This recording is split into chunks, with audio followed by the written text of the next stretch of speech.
Hi friends, आज आपण बनवणार आहोत क्विक अँड सिम्पल रेसिपी ज्याचं नाव आहे आलू पराठा. चला तो कसा बनवायचा ते तुम्हाला दाखवते. इथे मी 2 बटाटे उकडून घेतलेले आहेत. उकडून व्यवस्थित असे स्मॅश करून घेतलेले. एकदम व्यवस्थित स्मॅश करा, नाहीतर तुम्हाला लाटताना ते बाहेर येतील. म्हणून असे एकदम व्यवस्थित स्मॅश करा. आता ह्याच्यामध्ये आपण टाकणार आहोत थोडंसं मीठ. त्याच्यानंतर हे बघा, इथे मी घेतला एक कांदा,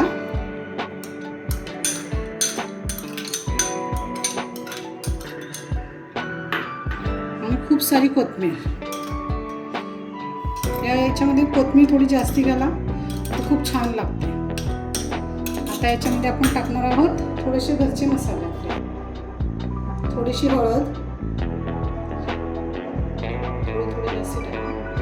त्याच्यामध्ये आपला लाल मसाला, जो काश्मीरी लाल मसाला, त्याच्यात थोडासा गरम मसाला.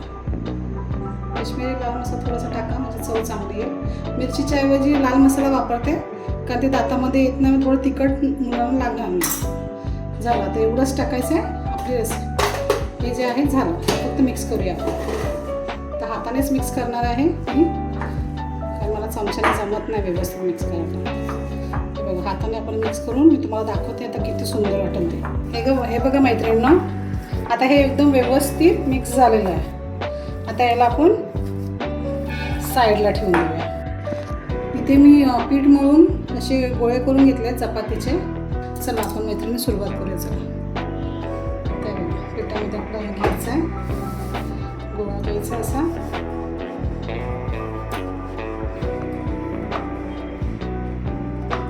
थोडा लाटून घ्या. त्याच्यावरती ना आधी सुक्कं पीठ लावा. जेव्हा तुम्ही बॅटर टाकाल ना, त्याच्या पहिले सुक्कं पीठ लावा आणि त्याच्यानंतर मग त्याच्यामध्ये बॅटर टाका. आता इथे आपण 1 चमचाभर टाकू. असं केलं ना, खाली थोडं सुक्कं पीठ लावलं ना, तुमचे पराठे जे आहेत ते व्यवस्थित फुलतील. ते बघा, असं करून आपण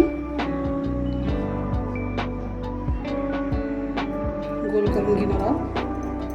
आता आपण हळूहळू लाटायचं. खाली पीठ लावणार, वरती सुद्धा पीठ लावणार आणि हळूहळू लाटायचं आहे. एकदम जोर नाही द्यायचं आहे. एकदम हळूहळू आपण त्याला मोठं करणार. हळूहळू तुम्ही लाटणी नुसती वरून फिरवली ना, हळूहळू असं फिरवलं ना, ते व्यवस्थित होणार. तुम्ही जोरात लाटणी दाबली ना, तर तो तुमचा पराठा फाटणार. आणि आता आपण याला जास्त मोठं करणार नाही, बस एवढाच वाट. आता इथे मी तेल ठेवलं आहे. आता थोडंसं आपण तव्यामध्ये तेल लावून घेणार. तवा मी गरम केला आहे. तव्यामध्ये तेल लावणार आणि याच्यावरती आपण आता हा केलेला पराठा टाकून देणार. आता हे होतोय तोपर्यंत आपण दुसरा करायला घेणार. सेम तशीच प्रोसेस. पीठ लावून आपण जसं चपातीचं करतो तसं करायचं. छोटी चपाती बनवायची. एवढी बनवली का मग ह्याच्यावरती सुक्कं पीठ लावायचं. थोडं सुक्कं पीठ लावा म्हणजे तुमचा पराठा फाटणार नाही आणि चांगला फुलेल.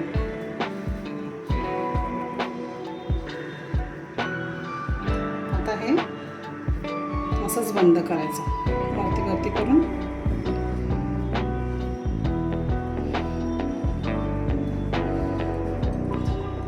असं बंद करून ठेवायचं आणि हळूहळू आपण आता परत तोपर्यंत बघा आता फिरवून घेऊ. पहिला जो टाकला तो आपण फिरवून घेऊ.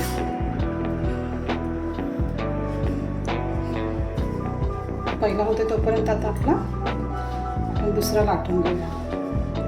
बघा, हळूहळू लाटलं ना तर तुमचं कुठूनच फाटणार नाही. आणि फाटला तरी घाबरायचं नाही आपण. बघा, हळूहळू लाटा बस. थोडंसं सुक्कं वाटलं का पीठ लावायचं वरून आणि हळूहळू एक लाटणी फिरवली का थोडंसं असं फिरवा हळूच. परत तिकडेच लाटा, परत असं फिरवा, तिकडेच लाटा. जिकडे जी साईड तुम्ही फिरवणार ना तिकडेच लाटायचं. असं करून बघा व्यवस्थित तुमचं होऊन जाणार.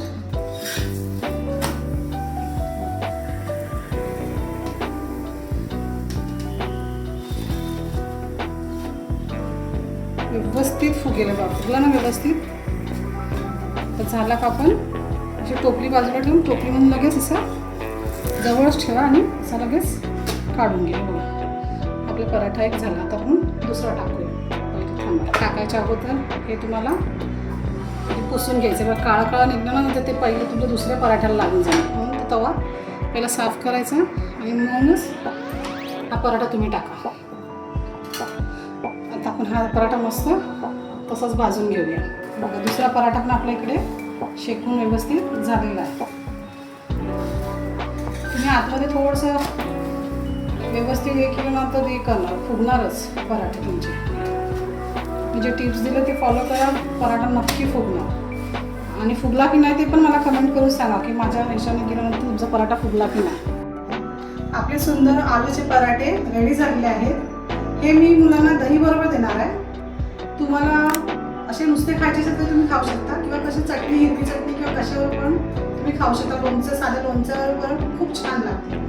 आता आपण तोडून बघूया एक की कसं झालं आहे. हे बघा एकदम सॉफ्ट, एकदम चांगले. आणि बघा आपण एका हाताने तोडू शकतो एवढे सुंदर झालेले आहेत.